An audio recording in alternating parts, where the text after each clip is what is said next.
preparing for this conversation, one interesting personal topic came to mind. You didn't come from technology. You're an investment banker. You're actually a professional investment banker. Share with us how an investment banker gets to interact with artificial intelligence and how it informs your current work as leading the AI in the bank. I think for me personally, it was a movement from investment banking into innovation, which is of course in banks heavily technology driven today, and then somehow fell into the AI space by coincidence, by a very lucky coincidence.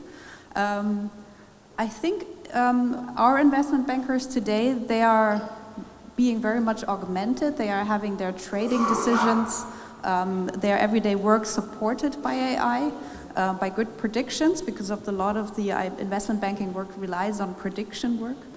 And there's this very specific area of our investment bank, which is called the Evidence Lab in our research department, which is largely the reason why we rank quite highly on the research league tables today. So that is a very, very specifically advanced area where a lot of sentiment analytics, etc., gets done. Perfect. Annika, I know that you have a unique approach to projects. Mm-hmm. You're not just getting excited about the technology, but you need first to find the business actually use case. Could you share with us a little bit the methodology you developed around how to develop conversational AI and bot projects? Yeah. So we pretty much approach chatbot projects like most other AI projects, which are very specific and very different to traditional software development, obviously. Every project that we have guided through the journey, we started with an ideation phase. Often this is supported by design thinking methodology. You do need finding exercises, you do interviews, etc. You create personas sometimes. But then it's really about defining the problem. So what do you want the machine to do? And how good do you need the machine to do that? And how will you measure that? So that's Annika, really key for us. You shared with me the conversation you had about setting realistic expectations. And you told me that particularly in immature technologies, where people sometimes have aspirations for the technology, but the technology is not yet there. What is the kind of conversation you'll have with the business leaders about deploying an AI and how you set realistic expectations about what the technology can do now? So I think it's about having this quality hypothesis. How well do you need the machine to solve a specific task? And is it even a data-driven task? Does it even require machine learning at all? And then it's about expectation management, so making sure that people understand this is going to be really bad at the beginning and prove, but also about having a good idea how good you need it to be in order to take it live one day. And then last but not least, I think it's also about transparency, because we're seen as a very trustworthy, reliable bank, a brand that is relying on long-term relationships. And we, whenever a user would be talking to a bot, that needs to be transparent, that needs to be visible, needs to be communicated very clearly, and sometimes even officially brand something as a pilot or a beta. Annika, you told me that you took an informed decision first to use specific task bots rather than generic bots. So you do not have an expectation that the bot will be able to handle any conversation, but it's much more about specific tasks. Yes. Could you share a little bit the reasons for these decisions and whether you think you'll be at one point actually shifting into more generic bots? Mm-hmm. So, to start with, we're a Swiss bank, we're the largest wealth manager, and again, our promise is really to be that human, trustworthy brand that provides expertise. So, for us, it's really important to everything that we do needs to be along those brand values. When it comes to the journey, I would probably distinguish between internal user-facing bots and client-facing bots. So for us, part of that learning journey was focusing mostly onto internal user-facing bots first, before you go out and start with external-facing bots, just to learn along the way to I call this kind of controlled innovation. You learn, you improve, you develop your governance, your operational models on how to run this, and then when you're ready, you go outside. And that's why we have chosen mostly very task-specific bots, like IT support bots, like client advisor support bots to start with. That's something very interesting to me, that as you picked as a strategic decision to go for internal support bots primarily, you also had a very intimate integration with the data. You told me that in order for the bots to give real value, they don't need just to run the conversation, they need to really understand the client, the data, integrate with the data. How an integration process like that actually build into the bot building and into the bot functionality? So I think there's two elements to that. First of all, there's the element of how do we even produce and organize our data that is behind, that feeds knowledge bases. I think that is something, for instance, we tried, for those that have seen our workshop yesterday, we tried a bot that is augmenting our client advisors. We piloted that. Well, that bot was fed with economic opinions from our chief investment office. The way that this documentation is being produced makes it very, very difficult to feed that into a bot. So you have to rethink the entire way that documentation is being produced in order to make that a little bit more workable. That's the one end. And on the other end, I think a fundamental challenge to make this work well, we all know cloud is the way to go, is mastering the issue of client identifying data. So handling that in a cloud environment, that'll be a very important stepping stone. And it's a lot of other banks that are present, everybody's working on this.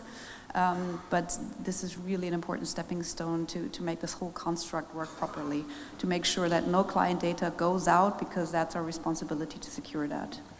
You had an incredible insight when we spoke earlier, saying that for you as a bank, gradually you have personalized experience for each client. You said that kind of like the investment portfolio becomes so broad that for a particular person you would pick a particular investment or particular advice. So it's not a generic discussion, it's a very targeted discussion. Mm-hmm. How one can build actually utilize bots for a very personalized and tailored discussion with the client? I think by good client understanding, so understanding the preferences, the behaviors, and also the sentiment of clients.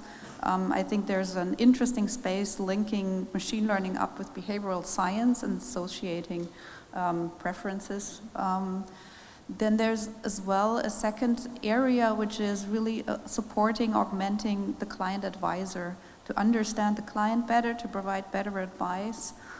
We're trying things where we feed customized news into client advisors, into portfolio managers, so they can focus much more on their specialized topics.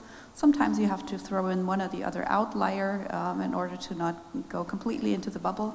But these are again important stepping stones to create that holistic picture of how does an individual client look like, how do they want to be treated, and how can you eventually one day micro-target them with his or her specific composition of products. You do actually tell a story of bots that's very different than many of the companies normally presenting bots. They tend to tell about kind of like generic narrative that now you just branch the narrative, and normally it's about the narrative and about setting the bot discussion. Your project seemed to be much more data-driven, so it's much more intimate integration with the data, because when you micro-target, you need to understand very specific branching or very specific data tracks that can be taken. Could you share with us kind of like, in such a project, how do you structure the data sets? How do you structure the customer journey to meet such a complex project? It really depends what type of project you're looking at. For instance, in our companion project, where we try to augment the client advisor, we really very initially went through a client-centric design exercise. So we tried to understand how the initial question was, how could a virtual assistant improve the client experience in the new digital age? So that was the fundamental question, but everything was open at that point. And then we did interviews both with clients and with client advisors to try to understand their needs. And we realized in that instance, actually, it was a smarter idea to not have the client directly talk to the bot, but to have the client advisor talk to the bot and pull in the bot as needed on an optional basis to provide economic information. So that is a good example of, foundational research and coming to define, not landing with a solution immediately, but coming to through defining the needs and then defining the solution and iteratively improving that in a pilot mode. Annika, I know that you did something which I think was really game-changing in the bot industry, that when an advisor, financial advisor at UBS speaks with a client, the client sees that the financial advisor is actually consulting with a bot. And you even created an avatar. Mm-hmm.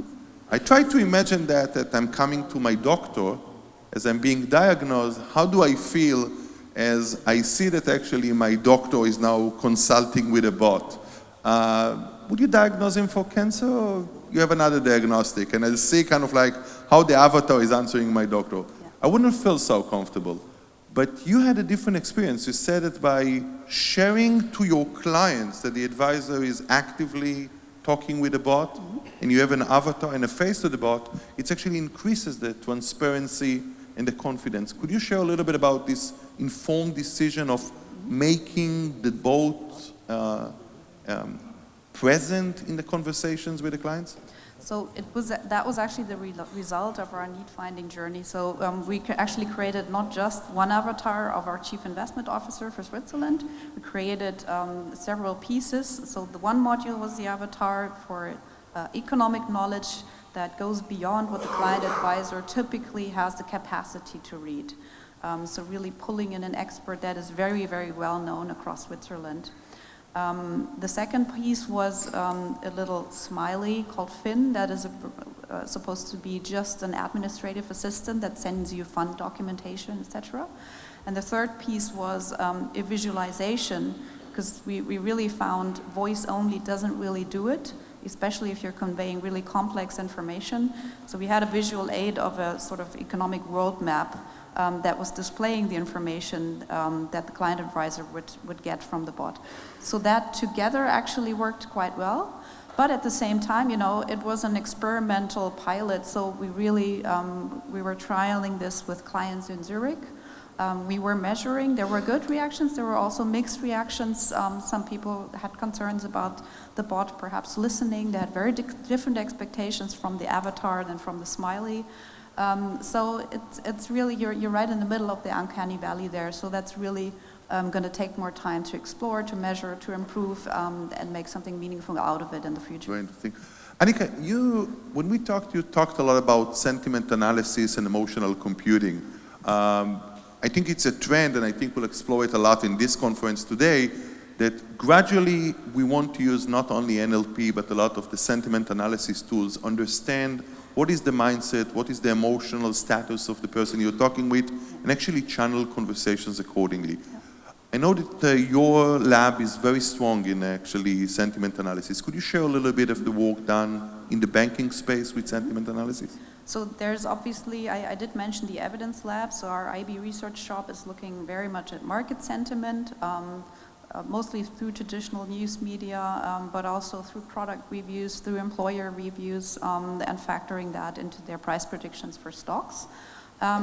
There's obviously a whole other large space around risk management, where you're trying to understand whether a company that you have a big loan exposure towards is coming under pressure perhaps. But also you're trying to use that for lead generation in the corporate and institutional space, trying to understand, okay, so who's opening a new office in Switzerland, etc.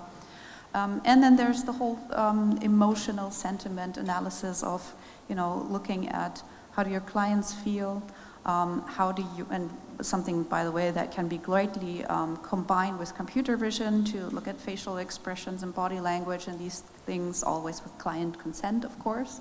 But also looking at employee sentiment. So there's lots and lots of useful use cases, and we've actually created a working group that is exchanging learnings in that whole space. Annika, I wish we had more time. I think you are so insightful and so inspirational for people here trying to develop the bot and understanding the data flow, the human aspects of it, the kind of like the ethics and the transparency, and how to deploy it in a large corporate. So I urge you kind of like go and speak to Annika. I learned a lot. Thank you so much for the conversation, Annika, and have an enjoyable summit.